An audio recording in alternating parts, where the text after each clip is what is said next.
Bonjour, je suis Franck Marchex, fondateur de Confidence de Coach, et aujourd'hui je suis ravi de vous accueillir pour une nouvelle vidéo avec David Lefrançois, donc un ami de longue date qui forme des coachs professionnels, des coachs au niveau sportif. Bonjour David. Bonjour Franck. Tu vas bien? Oui, je vais très bien. Très très bien. Et c'est un plaisir d'être là à chaque fois. C'est vrai? Ouais, vraiment. Vraiment j'apprécie, merci. Je suis bien là. Tu passes un bon moment? Je passe toujours un bon moment. Puis tu sais, on n'a pas toujours l'occasion de parler de notre métier. Non, c'est vrai.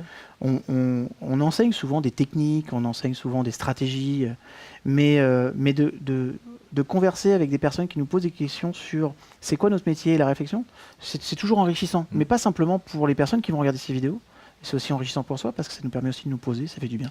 Voilà, Ouais, de reprendre un moment pour discuter de ça. Ouais, donc je voulais t'en remercier parce que c'est important. Merci en tout cas, j'apprécie. Mhm. Et la question que je voulais te poser, parce qu'on en a parlé juste avant au niveau de la préparation des vidéos, sur les différents thèmes qui me paraissaient intéressants d'aborder avec toi, c'est comme ça fait plus de 15 ans maintenant que tu formes des coachs, que toi-même tu pratiques du coaching, que tu accompagnes que ce soit des professionnels, des particuliers ou des sportifs. J'aimerais avoir ton regard sur le marché du coaching. Est-ce que c'est possible d'en vivre? Qu'est-ce qu'il faut? Quels sont les conseils peut-être à donner pour des débutants ou des gens qui s'intéressent au coaching? Bon, alors, tu sais, moi, personnellement, je connais pas une personne, et moi le premier, qui n'ait pas besoin de se faire coacher. Mhm. Dans tous nos domaines de vie, on n'est jamais à 100% partout, tu vois. Et si une personne le prétend, ou c'est un menteur, ou c'est vrai. Et si c'est vrai, tu sais quoi, tu passes un long laps de temps, tu observes ce qu'il fait, tu écris un bouquin, et tu écris genre les 7 habitudes de ceux qui réussissent tous, ce qu'ils entreprennent, et tu devrais faire fortune. Ouais. Mais c'est rarement le cas. Genre, tu as rarement quelqu'un qui vient voir en disant je suis super au top Je suis partout. au taquet tout le temps. Il y a bien un truc, il y a bien un domaine dans lequel je peux m'améliorer. Alors après, de là en avoir le besoin et de passer à l'acte, c'est autre chose. Mhm. Donc ça veut dire qu'en fait, on a en face de nous un marché qui est infini. Tu prends les marchés des entrepreneurs, c'est complexe d'être entrepreneur. Tu le sais, tu diriges ton entreprise, la mienne aussi. On nous a pas appris à être un entrepreneur. Mhm. Ça veut dire que on a des réflexions, on pose des actions qui sont pas toujours les bonnes, et parfois d'avoir une personne qui nous remette dans les rails, qui nous remotive, qui nous rebooste, qui nous amène à faire attention aux bons endroits, à bien structurer notre organisation, et ben souvent c'est efficace. Donc je veux dire, tous les chefs d'entreprise pourraient avoir intérêt à avoir un coach. Et tu sais, si tu regardes bien, c'est curieux que les champions du monde dans tous les sports, ils ont tous un coach. Ouais. C'est curieux aussi que les grands des plus grosses sociétés se font accompagner. Intéressant. Donc il y a un point commun, c'est que ceux qui réussissent se font accompagner. Ça, c'est une certitude. Alors parfois c'est officiel, parfois c'est officieux, et puis parfois ça peut être aussi ta compagne. Moi je crois que mon meilleur coach c'est ma femme, qui est objectif. Alors parfois pas toujours agréable à entendre ce qu'on me dit, mais c'est objectif, tu vois. Donc ça c'est une chose qui est importante, le marché il est énorme. Maintenant le problème, je vais te dire, est le suivant.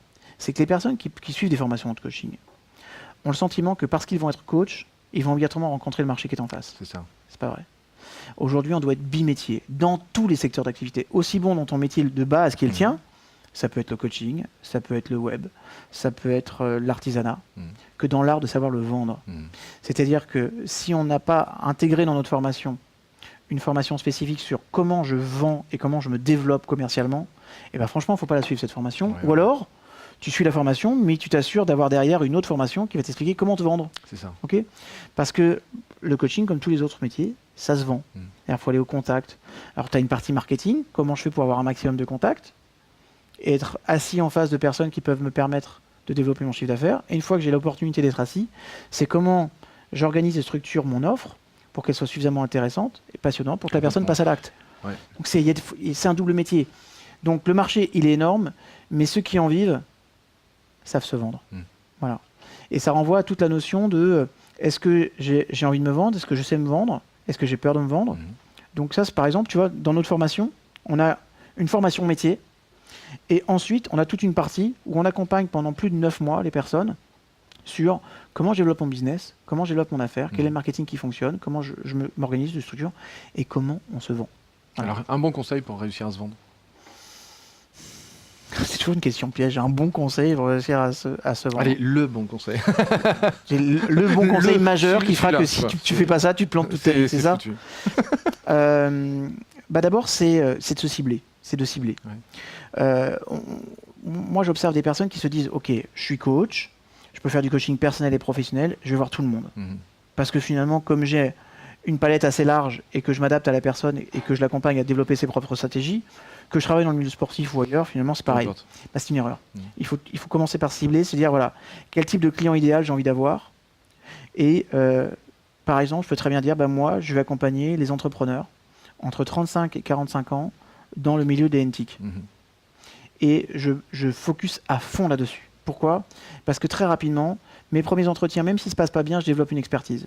Ce qui fait qu'au bout du 10e entretien, quand j'arrive, la personne a vraiment le sentiment que je connais super bien son métier, que je connais les tenants et les aboutissants, et je vais anticiper ses réponses. Je vais être bon, je développe mon business. Une fois que j'ai développé ce business et que je commence à en vivre, je peux commencer à envisager d'autres niches. Mais toujours fonctionner sous forme de niche, c'est beaucoup plus efficace que se dire je prends tout ce qui bouge. Voilà. Ça, c'est une première chose. Et puis, c'est surtout, le bon conseil aussi, c'est de vraiment se former à la vente. Tu sais, il y a de ça quelques semaines, je donnais une conférence dans un salon RH. Et il y a une personne qui m'a posé une question comme ça, c'est qu'est-ce qui fait un bon coach ? Et à côté de moi, il y avait des responsables d'associations. Et je leur dis, c'est un bon coach, c'est déjà quelqu'un qui a des clients. Et je me suis fait interpeller dans la salle par quelqu'un qui me dit, enfin, ça, c'est une approche super mercantile. Et j'avais mes 2 responsables d'association qui ont dit, bah oui, mais en fait, le coaching, c'est pas ça. Et j'ai dit, c'est une connerie, ça. Voilà. Il n'y a rien de pire qu'un coach qui crève la faim. Parce que si tu crèves la faim, tu prends n'importe quoi. Même des missions qui ne sont pas, pour lesquelles tu n'es pas calibré. Oui, complètement. Ouais. Avec tous les risques qui vont avec, d'accompagnement. Donc, tu vois, par exemple, moi, mettre un coach sur un marché, je pense que c'est sans doute la responsabilité la plus importante que j'ai prise de toute ma vie. Tu peux jouer avec plein de choses. Je veux dire, je peux vendre ces appareils d'audition ou la caméra vidéo. Je peux me tromper, je peux me planter. Ça ne portera pas préjudice. Maintenant, que je t'amène à résoudre un problème ou que par mon influence, je te donne une orientation qui est néfaste, si je suis un mauvais coach, là, pour le coup, il y a des vraies responsabilités et on ne joue pas avec ça. Comme dit une amie, on ne joue pas à toucher psy, mais c'est vraiment ça, quoi. Tu ne peux pas jouer avec l'esprit des gens. C'est trop important.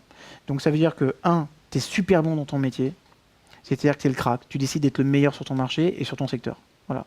C'est-à-dire que tu te dois d'être la référence et pour ça, il faut être un très très très bon. Se former, continuer à se former. Et deuxièmement, je développe toutes les stratégies pour apprendre à vendre mon métier. Si je sais faire ça et si j'arrive à joindre les deux, ne te pose pas la question de savoir si tu pourras bouffer à la fin du mois. Non seulement tu mangeras, mais tu mangeras bien. Parce que dans ce secteur, on peut bien gagner notre vie, ça aussi c'est important. Oui, complètement. Ça, c'est important de le répéter. C'est-à-dire que c'est un marché qui fonctionne bien. Oui. À partir du moment où on a bien ciblé et à partir du moment où on est doué dans ce qu'on fait. Oui, et puis tu sais, moi j'ai l'habitude, je vois les personnes qui viennent me voir ou parfois en conférence qui me disent mais monsieur, on sait très bien qu'il faut 3 ans pour développer sa clientèle. Ah non, c'est faux. Alors c'est faux et c'est vrai. C'est vrai si tu n'as pas de stratégie, que tu ne sais pas te vendre et que tu vas au carton comme ça et que tu vas n'importe où, puis à un moment donné, de toute façon l'expérience va faire que ou bien tu abandonnes, ou bien ça va se générer. Ou bien tu vas se générer des choses, et puis au bout de 3 ans, tu auras compris tellement de leçons que tu seras bon. D'accord ? Maintenant, si tu apprends quelles sont tout de suite les bonnes stratégies, comment se vendre, à qui il faut faire des propositions, à qui il ne faut surtout pas faire de propositions, comment structurer ton offre, quelles sont les grilles tarifaires dans chacun des secteurs, cohérent, eh bien, tu gagnes en 6 mois, tu peux construire ta clientèle. Avec une bonne stratégie, en 6 mois. Complètement. C'est comme ça que ça fonctionne. Moi, ça me renvoie à mon expérience, mais ça s'est vraiment passé comme ça. Quand j'ai commencé maintenant, ça fait en coaching pur, vraiment sur la pratique de coaching une bonne dizaine d'années. Et sur cette pratique-là, quand je suis allé voir des gens qui faisaient à peu près la même chose et que je les ai questionnés, la plupart me disaient « Oulala, il vaut mieux y aller doucement parce qu'il va falloir au moins attendre 4 mois, 5 mois, 6 mois pour commencer à avoir des gens. Et puis, pour vraiment avoir une clientèle, ça va tourner au bout de 3 ans. » Puis là, je me suis réellement inquiété parce que vu que je quittais un job dans lequel ça se passait bien, je me suis dit là, ça va devenir vraiment compliqué. Tu quitterais la proie pour l'ombre. Ah, exactement, ouais, c'était exactement ça. Et en fin de compte, au bout de 4 mois, je quittais mon job parce que le coaching, ça se passait extrêmement bien, quoi. Enfin, mon cabinet était c'était très fortement développé et ça m'avait pris très très peu de temps. En 4 ou 5 mois, j'avais vraiment généré un chiffre d'affaires suffisamment pour être à l'aise et me dire, oh non, je peux faire que ça.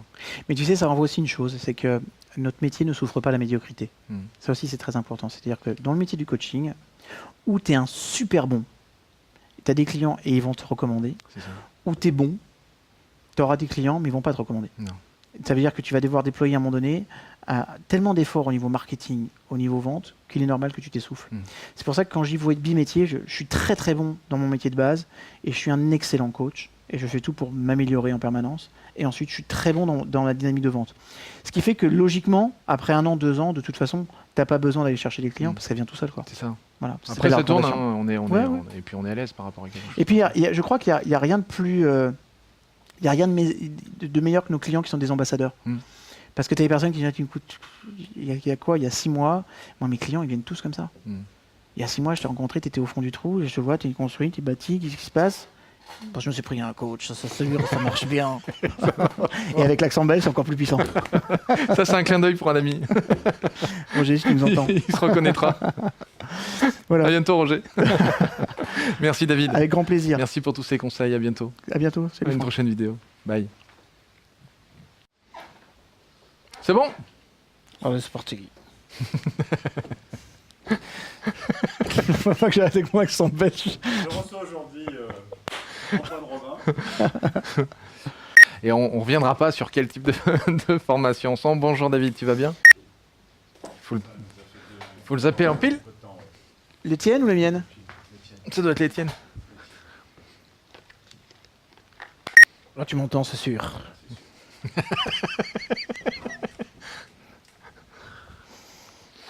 Alors voilà ce que tu vas faire. Tu vas fixer des objectifs, tu vas y aller très fort. Et puis c'est sûr, tu vas y arriver.